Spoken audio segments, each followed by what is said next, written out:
I'm Michael Brooks. I was the content curator for WGSI Learning 2030. My question is really, how do you, we were talking about long feedback time, so you get success in education through innovation and this kind of innovation, but it can take years before parents will see it, and actually it won't be the generation of parents that actually invested in it effectively, but it'll be the next generation that can see the success. How do you build the trust, because to get the take-up for this kind of thing when the feedback cycle is so long? Well, that's a question, I guess I want to say, because I think there are two answers, both of which are accurate.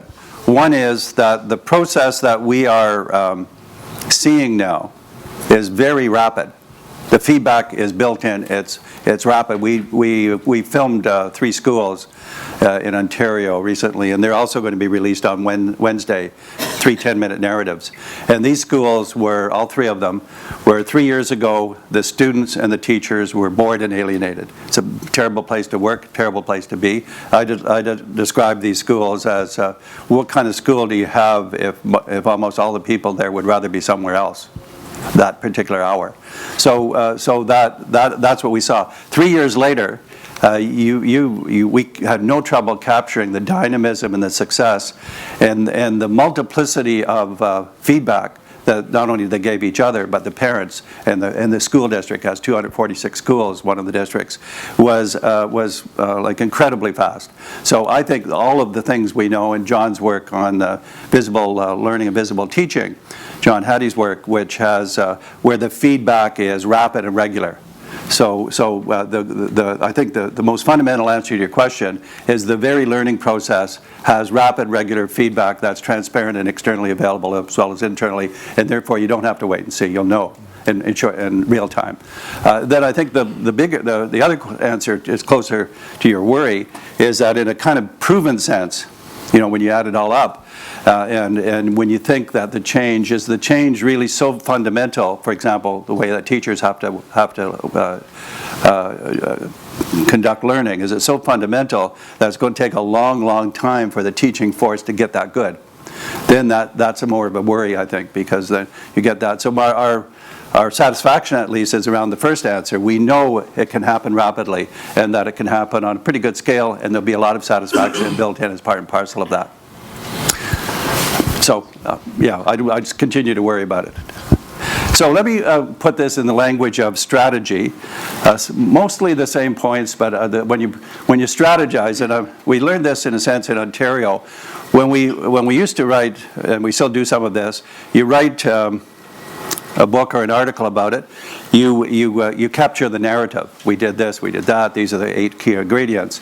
So I started to write Ontario as a narrative, and then I would write it as a strategy, which was a different version, but the same phenomenon.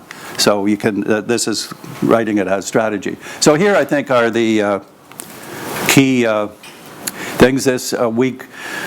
The cycle. And this is in our Rich Seam paper. These 3 parts: directional vision, which is a bit like Andy's inspiring destination; directional vision, letting go, which is the the non-judgmental learning, encouragement, innovation, and reining in.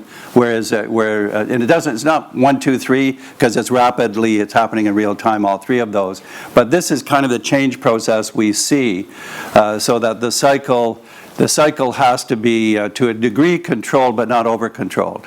It's got to have a looseness in it, but also you have to have the ability to rein in the looseness. So this isn't a new idea. It's like a divergence-convergence combination.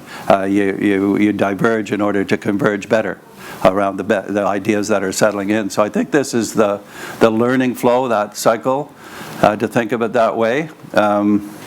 And here, in the letting go is we're working in a big district, Peel district, which has 246 schools, and they're doing this. But at the letting go phase, which we thought was only going to be good because people are innovating, it also was a time for certain leaders to introduce their pet projects.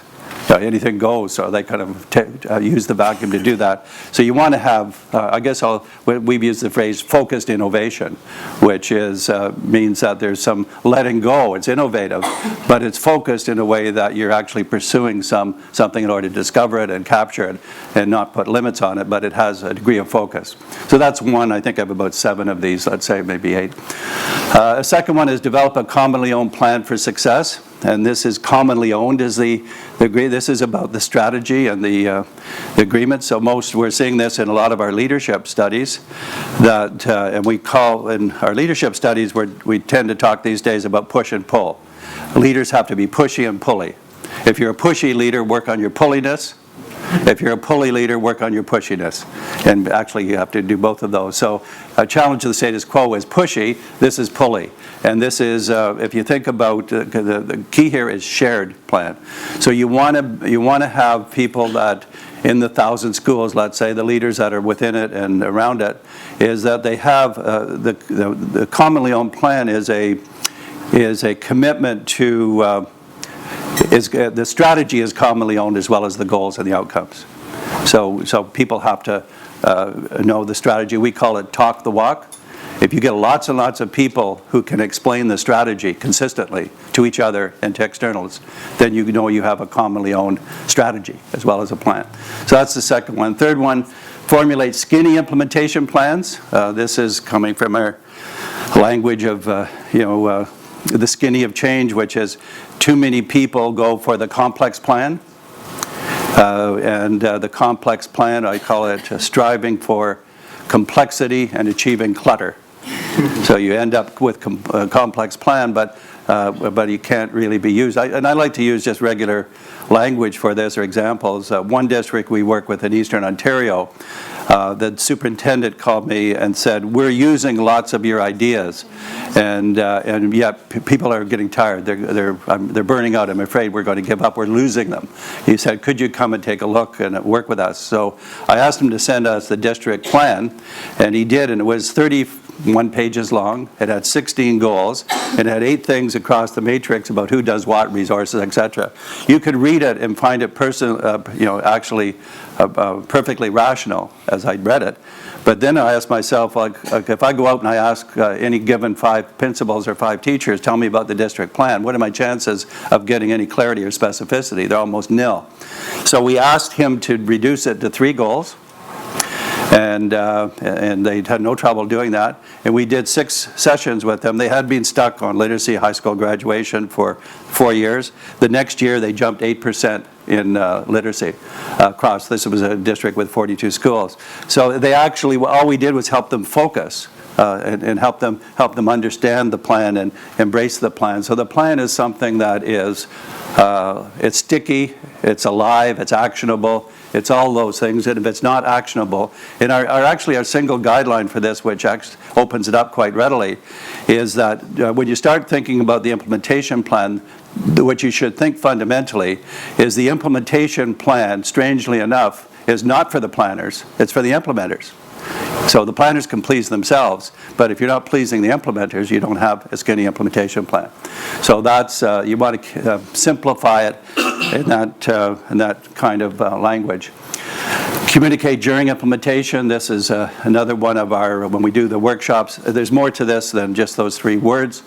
It's about, I'll put it this way, it's more important to communicate during implementation than it is to communicate prior to implementation. Prior to implementation is important because you don't want people to gang up on you and not let you get started. But I'm thinking about impact of communication. The impact of communication, there's lots of ways in which we've seen this, is really coming because people are communicating during implementation, not because they had a lot of communication before they did something. It counts when you do it during implementation because 2 things are accomplished. One is the vision gets sharper, because you're communicating about real things, what you're doing.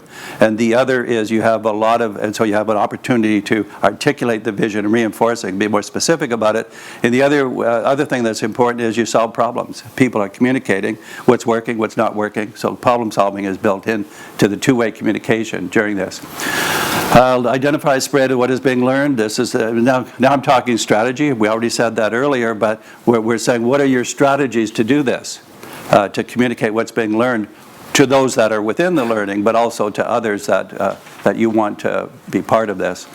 Give opportunities for people to talk the walk. I mentioned that about the strategy. When we go to a place that claims to be successful, all you have to do is go into 2 different schools and say, tell us about the strategy being learned. And if you get generalized or inconsistent responses, you know that it's actually not working. But if you get consistent, specific responses on the same page, 2 different schools or 5 different schools, you'll know that. And I would say that about your clusters. If you have a cluster of, if it's 20 schools in Tasmania or 80 in Victoria, one indicator for me a year and a half from now is if I go into 5 of those 80 schools, 5 different ones, and I ask individual teachers to tell me about, or students for that matter these days, tell me about the strategy, we will get specificity and clarity. That's when you know you've accomplished this. Partner externally for wider learning and dissemination, obvious, and this is really how we've designed it. So those, I think there's a full list here, yeah. So that's the list of thinking about it as a strategy.